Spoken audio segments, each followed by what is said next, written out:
드디어 욥기서 말씀이 오늘로 끝납니다. 너무 행복합니다. 우리는 지난 몇 달 동안 이 욥기서 말씀을 계속 나누면서 너무 힘들었습니다. 욥에 당한 고난이 마치 저의 고난처럼 느껴질 때도 있었고, 욥의 고난처럼 힘들어하는 성도님들의 기도 제목을 들으면서 마치 무거운 돌을 제 심장에 올려놓은 것처럼 참 힘든 때가 많았습니다. 그런데 저는 오늘 이 욥기서 마지막 말씀을 가지고 본문을 다루면서 여러분과 함께 이 말씀 준비를 하는 동안에 저는 한 가지 큰 사실을 깨달았습니다. 우리가 어떤 고난과 아픔과 괴로운 일이 있다 할지라도 믿음으로 사는 자에게는 반드시 끝이 있다는 것, 이 고난이 끝이 있다는 것, 문제의 끝이 있다는 걸 알게 되었습니다. 욥의 고난, 주님께서 말씀했잖아요. 욥의 결말을 너희가 보아 알거니와. 욥이 맞이한 이긴 자의 행복한 결말, 저와 여러분에게도 반드시 맞이하게 된다는 것 믿으시면 아멘. 왜 우리가 이긴 자의 행복한 결말을 맞이하게 될까?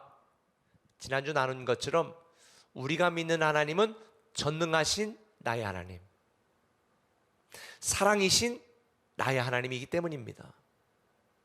그 하나님께서는 신실하셔서 사람이 우리를 포기하고 세상이 우리를 포기해도 하나님은 절대로 우리를 포기하지 않으시기 때문에 이 하나님, 우리 하나님을 믿는 저와 여러분에게는요, 언제나 반전의 반전이고 역전의 드라마고 행복한 결말인 줄 믿으시기를 바랍니다. 우리가 성경을 보면 욥뿐만 아닙니다. 아브라함, 이삭, 야곱, 요셉, 다니엘, 에스더, 모세, 성경에 소개되는 모든 사람들의 결말은 하나님의 영광이고 이긴 자의 행복한 결말인 걸 우리는 보게 되어집니다.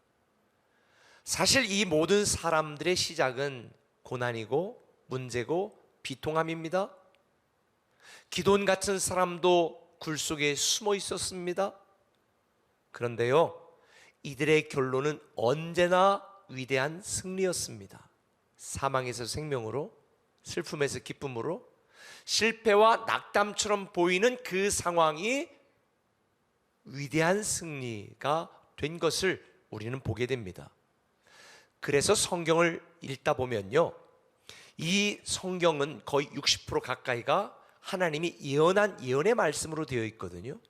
근데 하나님이 예언한 말씀의 대부분에 쓰여진 문법의 형식이 미래형이 아닙니다. 완료형입니다. 미래에 대한 이야기를 하는데 완료형으로 사용이 된 거예요. 이 말의 의미는 무엇입니까? 사람은 자신이 약속하거나 자신이 이루는 일들을 책임질 수가 없습니다. 보장할 수가 없습니다. 근데 하나님이 말씀하시고 약속하시는 하나님의 말씀은 일을 만드시고 성취하시고 행하시는 하나님이기 때문에 반드시 이루어지기 때문에 하나님의 모든 예언의 말씀의 대부분은 완료형으로 기록이 된 거예요.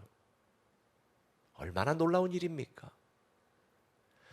그 예가 오늘 본문에 소개되는 욥인 거지요.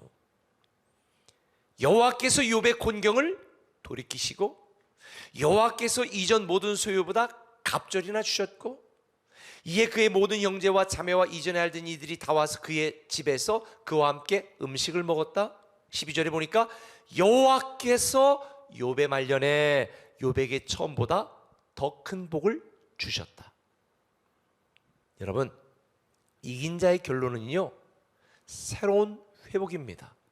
이긴 자의 결론은요, 행복하고 멋지고 드라마틱한 결말입니다. 이 욥을 통해서 보면 욥에게는 하나님의 관계가 회복이 되었습니다. 돌아왔던 사람들이 다시 돌아와 사람과의 관계가 회복되었습니다. 무너지고 처절했던 욥의 인생이 회복되었습니다. 갑절의 축복, 처음보다 더 큰 축복의 사람으로 회복되었습니다. 근데 지금 읽은 이 욥기서를 보면서 여러분 뭘 깨달으세요?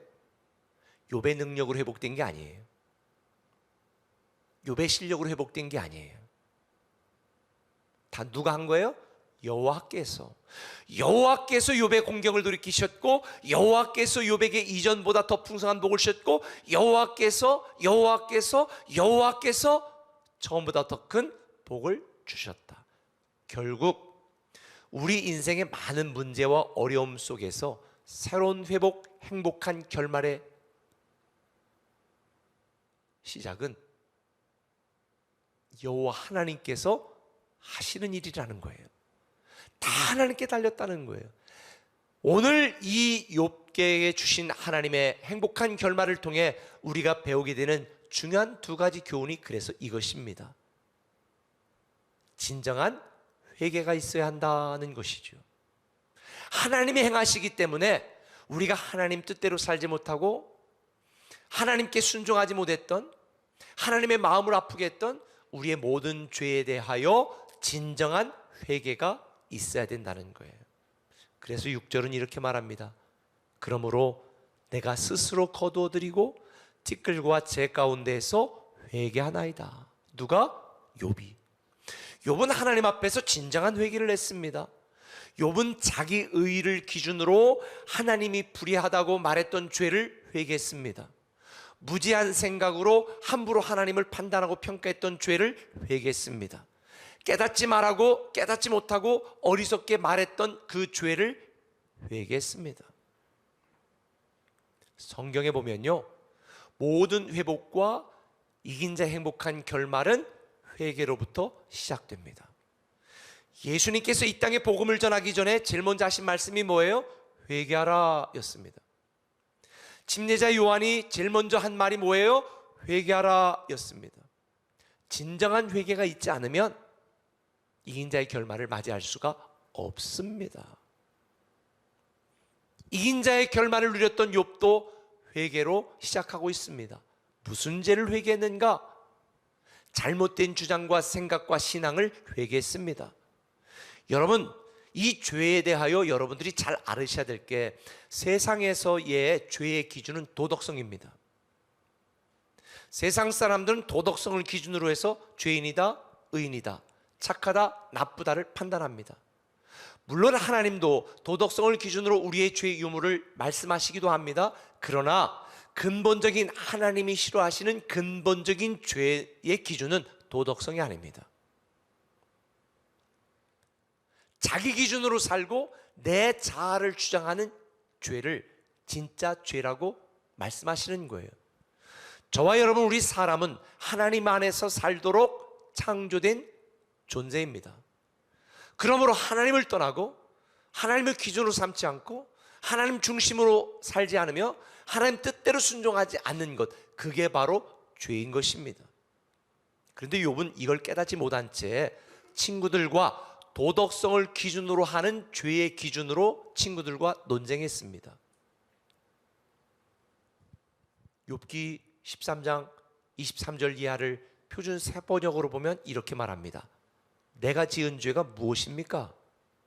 내가 무슨 잘못을 저질렀습니까? 내가 어떤 범죄에 연루되어 있습니까? 어찌하여 주께서 나를 피하시고 어찌하여 주께서 나를 원수로 여기십니까? 지푸라기 같은, 마른 지푸라기 같은 나를 왜 공격하십니까? 욥은 자신의 고난이 하나님의 잘못이라고 그렇게 원망하고 있는 것입니다. 나는 도덕적으로 죄를 지은 일이 없습니다. 나는 신앙적으로도 하나님 열심히 섬긴 일밖에 없습니다. 나는 의로운데 왜 나를 이렇게 고난을 당하게 하십니까?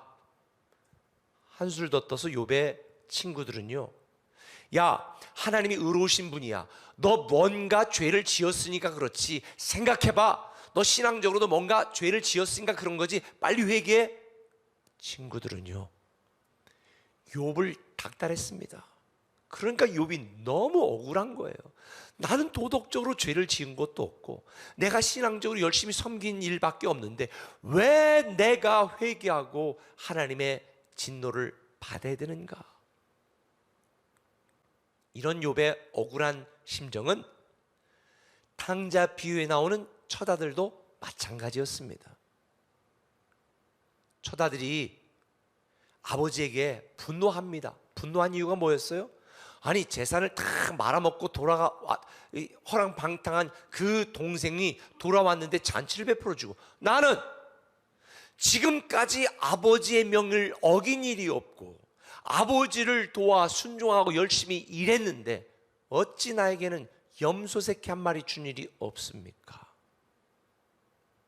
욥의 잘못된 생각과 똑같습니다. 큰아들도 아버지에게 나는 의인입니다, 나는 열심히 살았습니다, 나는 아버지 뜻대로 순종했습니다, 그 결과로 아버지의 것을 자기에게 주는 것으로 오해했습니다. 그런 큰아들에게 아버지가 뭐라고 말했어요? 야 임마, 내게 다 내 거잖아. 내가 내 명을 듣고 열심히 일해서 내 것이 내 것이 되는 것이 아니라 내가 아들이기 때문에 내게 내 것이 되는 거야. 이걸 알려주는 거지요. 욥이 지금까지 고난을 당한 건 욥이 잘못했기 때문이 아닌 거예요. 욥이 지금까지 복을 받았었던 것은 욥이 도덕적으로 우월하거나 신앙적으로 열심을 냈기 때문에 그 보상으로 하나님이 주신 게 아니에요. 그런데 오늘날 성도들도 이런 신앙을 갖고 있는 분들이 많아요. 기복신앙인 거죠. 내가 열심히 살았고, 내가 도덕적으로 착하게 살았고, 내가 이 팬데믹 상황 속에서도 예배 빠지지 않고 열심히 섬겼으니까 나 복 줘야 되는 거 아니에요? 그런데 오히려 어려움을 당하고 심지어 코로나도 걸리면 하나님 대체 나한테 왜 이러세요? 내가 뭘 잘못했다고요? 억울한 심정을 하소연하는 거지요. 근데 꼭 기억하세요. 하나님이 우리를 축복하는 것은 우리의 도덕적인 의로움이나 우리의 열심 있는 신앙이나 선한 행위의 결과로 보상하거나 거래하는 것이 아니라 우리를 찾아오신 주님의 은혜, 우리를 위하여 자신을 내어주신 주님의 사랑 때문에 하나님의 자녀가 되었고, 이 관계 때문에 우리에게 축복하시는 거라는 거. 그러니 내가 욥처럼 의인으로 살고 열심히 살고 도덕적으로 문제가 없이 하나님을 잘 섬겼지만 고난이 있다고 불평하거나 원망할 이유가 없는 거예요. 애초부터 우리는 자격이 없는 죄인이었으니까. 그래서 욥은 42장 3절에 말합니다. 잘 알지도 못하면서 감히 주님의 뜻을 흐려놓으려 한 자가 바로 저입니다. 깨닫지도 못하면서 함부로 말을 했습니다. 욥은 깨달은 거예요. 내 선한 행실과 의로움의 결과로 하나님이 나를 복주셨던 게 아니구나. 내가 내 기준으로 내 의로 내가 교만하였구나. 이것을 하나님께 회개하는 거예요. 그래서 욥기 42장 6절에 그러므로 저는 제 주장을 거두어드리고 티끌과 잿더미 위에 앉아서 회개합니다. 욥은 회개하고 있는 거예요. 내가 의인이라고 주장했던 죄를 오만을 회개합니다. 알지도 못하면서 교만하게 살아왔던 내 죄를 회개합니다. 주님의 길을 가기보다 나의 길을 고집했던 나를 회개합니다. 여러분 어떠세요? 여러분 회개할 일 없으세요? 둘째 아들처럼 하나님을 떠나고 내 마음대로 내 주장대로 살았다면 탕자입니다. 회개하셔야 돼요. 나는 교회를 떠난 적 없고 믿음을 떠난 적 없고 열심히 욥처럼 의롭게 섬긴 것밖에 없는데, 그러면 집에 있는 큰아들일지도 몰라요. 하나님의 복을 기대하며 기도응답을 기대하며 열심히 살아왔다면 우리는 큰아들일지도 몰라요. 그래서 우리는 회개해야 되는 것입니다. 내 뜻, 내 주장대로 살았던 죄를 회개해야 되는 것입니다. 하나님의 기대에 부응하지 못했던 죄를 회개해야 되고, 하나님 없이도 잘 살 수 있었다고 생각한 영적 오만을 회개해야 되는 것이고, 그런데 이렇게 회개한 욥에게 하나님은 이전보다 더 풍성한 복을 주셨습니다. 이게 욥기의 하이라이트죠. 이 멋진 순간을 사실 욥이 기다린 게 아니에요. 누가 기다렸어요? 하나님이 기다렸어요. 욥이 회개하고 이 멋진 이긴 자의 결말을 맞이하기를 하나님은 기대하고 있었던 거예요. 제가 부모가 되어 보니까 이런 하나님의 마음을 이해하겠더라고요. 자녀가 열심히 공부해서 좋은 대학 합격했으면 그 자녀가 좋을까요? 부모가 좋을까요? 부모가 100배는 더 좋습니다. 자녀가 열심히 힘들게 공부하여 자기가 원하는 직장에 취업했습니다. 그 아이가 좋을까요? 부모가 좋을까요? 부모가 1000배는 더 좋습니다. 저는 우리 교인들 승진하거나 좋은 집을 사서 이렇게 아파트를 구입해서 가면요, 제가 축하 화분을 조그맣게 보내주거든요. 너무 기뻐요. 저는 매주일 우리 성도님들 10건 이상, 아니 그냥 막 100건 이상 승진했다고 막 축하 화분 보냈으면 좋겠어요. 저는 우리 교인 중에 전세 월세 사는 분이 한 분도 없고 다 아파트 구입했으면 좋겠어요. 그게 우리를 향한 아버지 하나님 마음이 아닐까요? 그래서 하나님은 우리의 고난을 우리보다 더 아파하시는 거예요. 우리가 잘 되는 것을 그렇게 기대하시는 거예요. 이긴 자의 행복한 결말을 저와 여러분이 맞이하기를 그토록 기다리고 계신 거예요. 그래서 우리는 이런 하나님의 마음을 헤아리지 못하고 내 뜻대로 되지 않는다고 불평하고 원망했던 우리의 죄를 회개해야 되는 거예요. 내 마음대로 내 뜻대로 살았던 우리의 교만도 회개해야 되는 거예요. 고옥하는 목사님은 이런 말을 했습니다. 정말로 두려워할 것은 고통이 아니다. 그것을 물리쳐 주실 하나님을 잊어버리는 영적인 무지다. 나를 찾아오신 주님의 은혜에 감사하지 못하고 나를 위해 자기를 내어주신 하나님 사랑에 감동하지 않은 우리의 완악함을 회개해야 되고요, 우리의 무지함을 회개해야 되는 거예요. 말로는 전능하신 하나님을 믿는다고 하면서도 이스라엘 백성들처럼 의심하고 불평하고 원망했던 죄를 회개해야 되는 거예요. 이긴 자의 결말을 믿지 못하고 오늘의 고난에 불평하고 원망했던 죄도 회개해야 되는 거예요. 회개는 가던 길을 되돌아온다라고 하는 히브리어 단어 슈브입니다. 주의 길을 가지 않고 나의 길을 갔던 분이 있다면 되돌아와야 됩니다. 교회를 떠나고 신앙을 떠나고 예배를 떠나고 사랑과 섬김과 헌신을 떠났다면 다시 돌아와야 됩니다. 그래서 호세아 선지자는 말합니다. 오라, 우리가 여호와께로 돌아가자. 여호와께서 이틀 후에 우리를 살리시며 셋째 날에 우리를 일으키시리니 우리가 그의 앞에서 살리라. 혹 여러분들 중에 올 한 해 동안 하나님을 믿는다고 하면서도 하나님 없는 것처럼 살았던 분이 있다면 주 앞에 다시 돌아오시고 진정한 회개가 있어야 됩니다.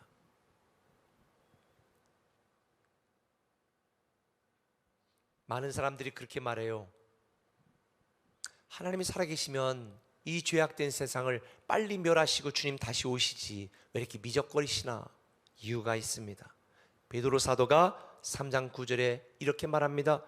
같이 읽을까요? 시작.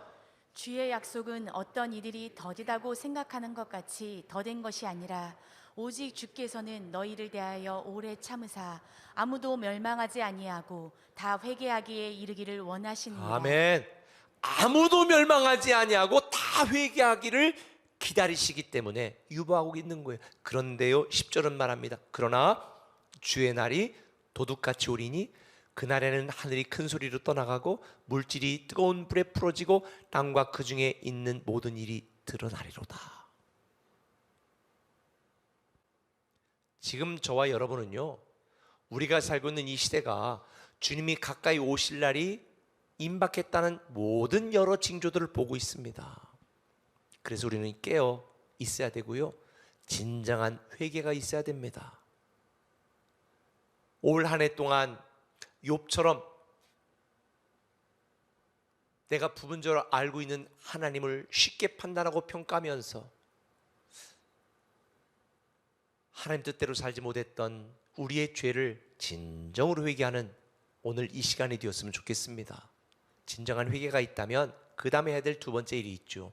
온전한 믿음을 결단해야 됩니다. 오늘 보면 1절 이하에 보면 이렇게 말합니다. 욥이 여호와께 대답하여 이르되 주께서는 못하실 일이 없사오며 무슨 계획이든지 못 이루실 것이 없는 줄 아오니 주여 내게 알게 하소서. 내가 주께 대하여 귀로 듣기만 하여 싸우니 이제는 눈으로 주를 배옵나이다. 욥은요, 그동안 귀로 듣기만 한 하나님에 대하여 부분적으로 알고 있었습니다. 그래서 하나님을 오해했습니다. 근데 이제는 눈으로 보아 하나님에 대하여 온전히 알게 되었습니다.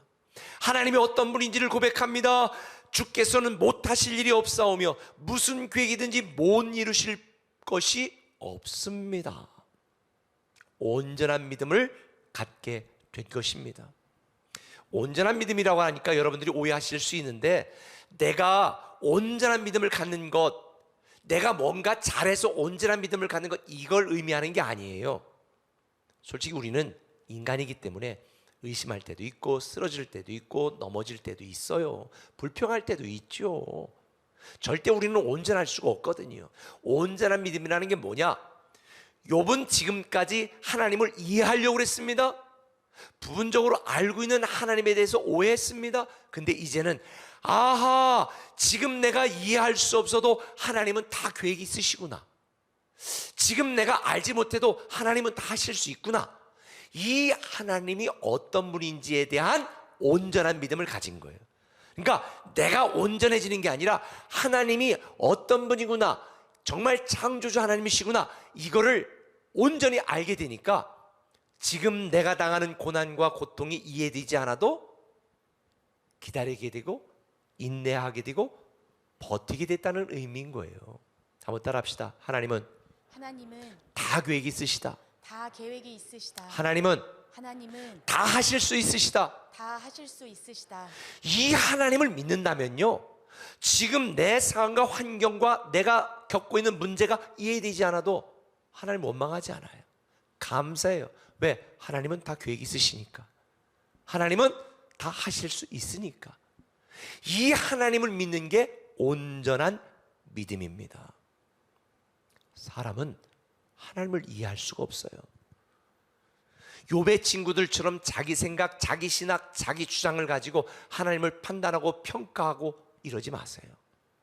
저도 오늘 내가 처한 이 현실과 이 상황과 많은 겪는 문제들이 왜 그런지 모르겠어요. 근데 저는 한 가지 압니다. 하나님은 다 계획이 있으시다. 하나님은 다 하실 수 있으시다. 그러니 이 하나님을 믿고 감사로 기도하고 버티고 견디는 것입니다. 사실 우리는 지금 욥이 당한 고난만큼은 아니지만 여러 가지 어렵고 힘든 시기를 겪고 있습니다. 그러나 우리는 오늘 하나님이 욥에게 이긴 자의 행복한 결말을 맞이하게 하는 걸 보셨으니 우리는 온전한 믿음을 결단해야 됩니다. 지금 우리에게 필요한 것은요, 환경의 개선보다 온전한 믿음이고 내 능력보다 온전한 믿음입니다. 내가 당면한 문제 해결보다 온전한 믿음을 가지면 우리는요, 이긴 자의 행복한 결말을 맞이할 수 있어요. 그래서 여러분을 사랑하는 마음으로 오늘 세 가지를 제안합니다. 아무리 힘들어도요, 이 공적인 예배에 빠지지 않는 온전한 예배자가 되어주세요. 예배는 하나님을 높이는 우리의 하나님의 주재권을 인정하는 믿음의 고백이니까 온전한 예배자가 되어주세요. 그리고 하루 3번 하나님께 다스림을 구하며 감사로 기도하는 다니엘 기도 동지가 되어주세요. 그게 아니라면 RT인이라도 꼭 되어주세요. 그리고 하나님의 소유권, 통치권, 주재권을 인정하는 10의 1조를 시작해 주세요. 하나님이 인정하지 않고 어떻게 하나님의 축복을 기대합니까? 우리의 현재와 미래는 나에게 달린 게 아니에요. 하나님께 달렸어요. 지금 어려운 고난과 이 답답한 상황에 낙심하지 마세요. 하나님은 저와 여러분들이 하나님께 진정한 회개를 그리고 온전한 믿음을 결단할 때에 이긴 자의 행복한 결말을 맞이하게 하실 줄 믿습니다. 그래서 시편 기자는 오늘 저와 여러분에게 이렇게 권면합니다. 내 영혼아, 네가 어찌하여 낙심하며 어찌하여 내 속에서 불안해하는가? 너는 하나님께 소망을 두라. 그가 나타나 도우심으로 말미암아 내가 여전히 찬송하리로다. 여러분 자신이나 사람이나 환경에 소망 두지 마시고 하나님께 소망을 두십시오. 반드시 이긴 자의 새로운 행복한 결말을 맞이하게 하실 줄 믿습니다.